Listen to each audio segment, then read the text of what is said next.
almost about a year and a half later, and it appears Chappie's battery's gone flat. So it's a good thing I bought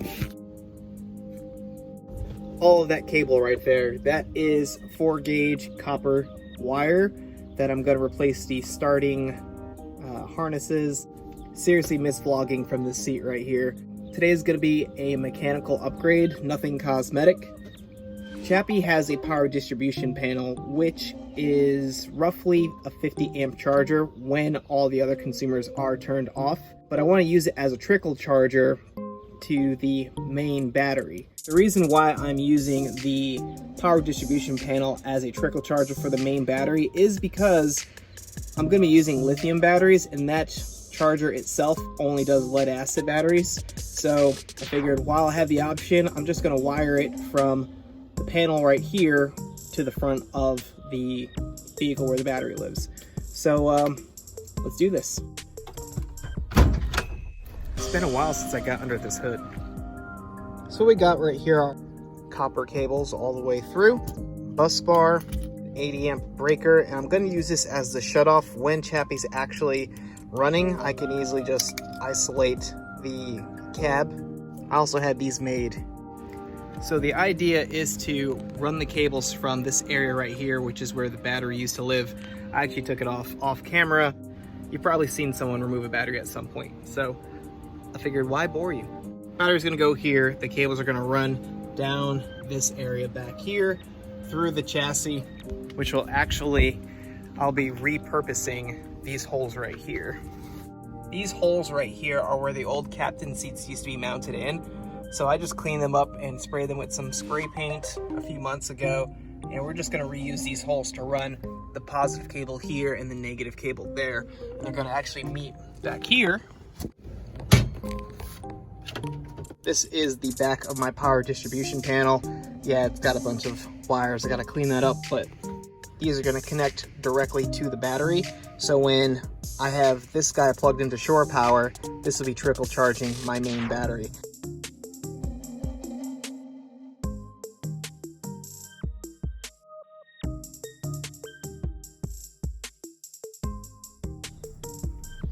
So I ended up picking up both of these grommets right there from a hardware store. They're like 25 cents, so not expensive, and they definitely keep you safe in the event your wire decides to ground out or chafe out on the body and causing a short. So let's get these guys plugged in.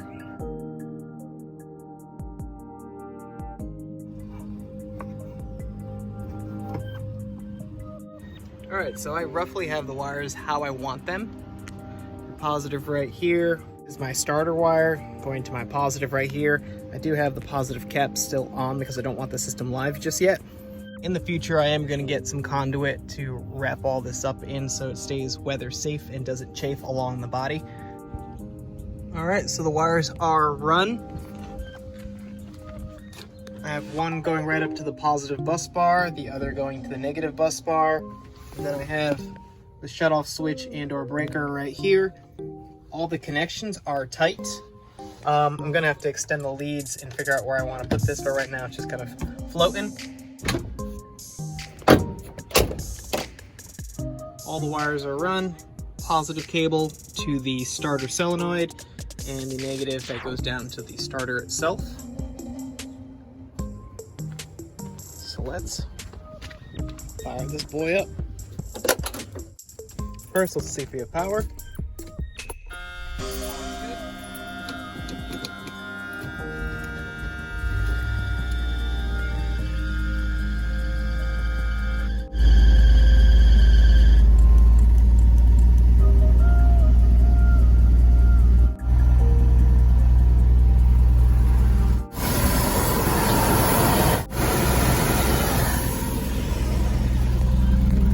So I'm currently turned off of shore power at the moment, so we don't have any lights, nothing there. But my thought process is, hit that switch down there, I should have lights. It's a good sound. So now my breaker is on. Currently running at 14.5 volts, and we have power. max air fan. So here we are a few days later, and we're gonna try out this battery charger. Let's check out the nominal voltage right now.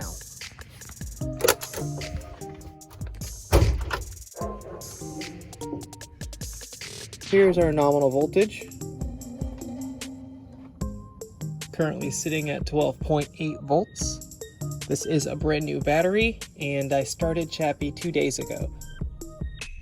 So now we're going to plug them up to shore power and see how much energy this converter actually pushes out.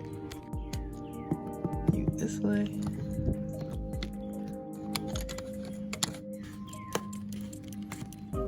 Now we're currently hooked up to shore power.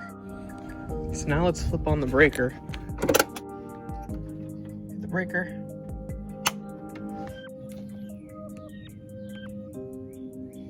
And there we go. So there you have it.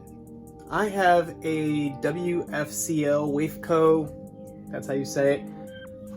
It's a 30 amp service with a 50 amp battery charger and converter.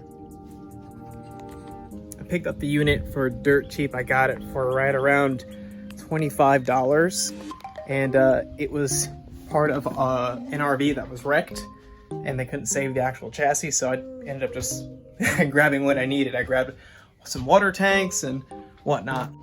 I'm super pumped that the install went exactly how I planned it, and now I can actually keep my main battery charged while Chappie's plugged in the shore power. That'll be a substantial help over the winter when I don't really start them up that much and the battery kind of goes a little dead and I have to jump start it and whatnot, but we're not going to have that problem, or hopefully we're not going to have that problem in the future. I'm gonna let it go right here. Thank you guys so much for watching. I'll see you in the next one.